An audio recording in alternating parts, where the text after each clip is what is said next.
Have you ever tried to learn a new language and just gotten completely stuck on the pronunciation?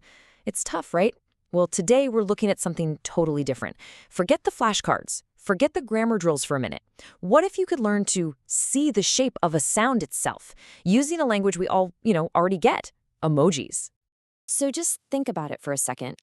How would you describe the difference between a P sound and an F sound using only pictures, no words? It's actually a really tricky problem, right?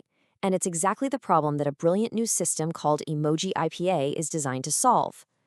The solution is this really elegant emoji sound code. It's a visual system that basically translates the super complex International Phonetic Alphabet, the IPA, into simple, intuitive little icons. It turns the whole abstract idea of pronunciation into a visual puzzle you can actually solve. And at its core, it's actually super simple. It all boils down to a three-color system. Red tells you where in your mouth a sound is made. Teal tells you how your breath and your tongue are moving. And green helps you map out the vowels.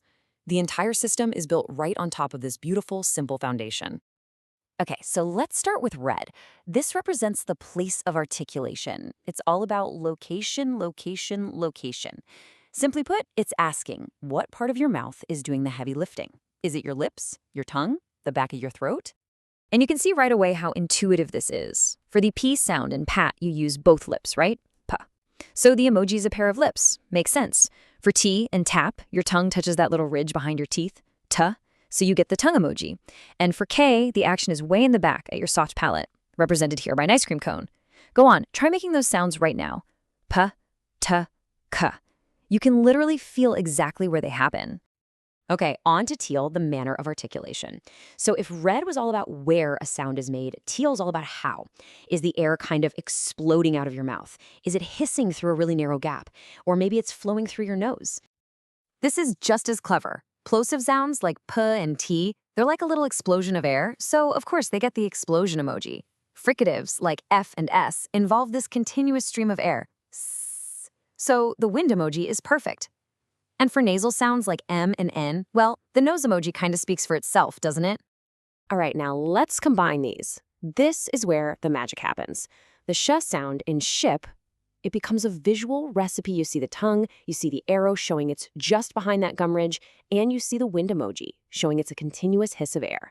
Suddenly, you're not just looking at letters anymore, you're reading the actual instructions for how to make the sound with your own mouth. So this is a seriously cool system for phonetics, right? But where does it truly shine? Well, its real power comes alive when it's applied to a real-world challenge. In this case, helping to revitalize one of the world's most beautiful ancient languages, Scottish Gaelic. This powerful Gaelic proverb, this is the whole reason this project is so important. It means broken Gaelic is better than Gaelic in the coffin. It's this urgent, passionate plea to just speak the language, even if you make mistakes, to keep it alive. And for so many new learners, the single biggest hurdle is always pronunciation. I mean, just listen to the poetry in this language. The music is as old as the mountains. You hear that and you want to say it right, you know? You want to feel that rhythm. But how on earth do you tackle sounds that maybe don't even exist in English? This is where the Emoji IPA system becomes a learner's superpower. I mean, just look at this. A simple word like chat gets broken down into this clear string of visual instructions. First, you've got a sound made behind the gum ridge that's an explosive hiss, then a vowel made with an open, forward mouth, and finally, a sound with a tongue and a little explosion of air. You just decode the emoji and you make the sound. It's brilliant. But, reading a code is one thing, making it actually stick in your brain is a whole different ballgame.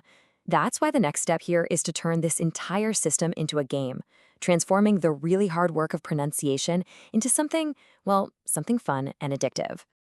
And the learning loop is so simple but so effective. You get a phrase quest. You look at the emoji code to figure out how to say it. You record yourself trying. And then you get rewarded with badges and points for your progress. It's this perfect little cycle that keeps you practicing and builds your confidence.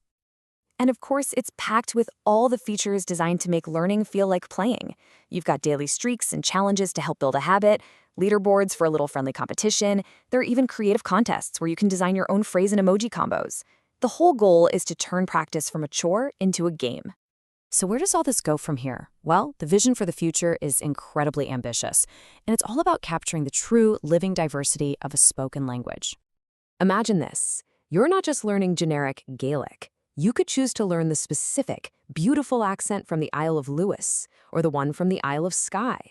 The Emoji IPA system is actually precise enough to map these subtle but really crucial differences in how people talk in different regions. Take the letter R, for example.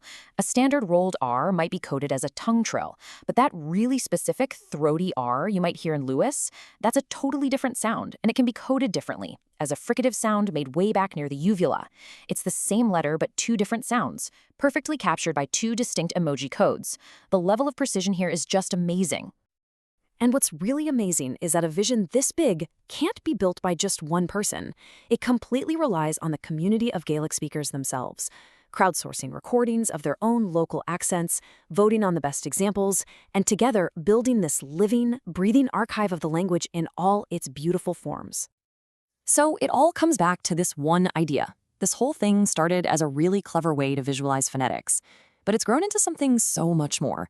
It's a tool for cultural preservation, for community building, and it's a completely new way of connecting with language. And it really makes you wonder, if we can learn to see the shape of sound, what other invisible patterns are just out there waiting for us to find a new way to see them?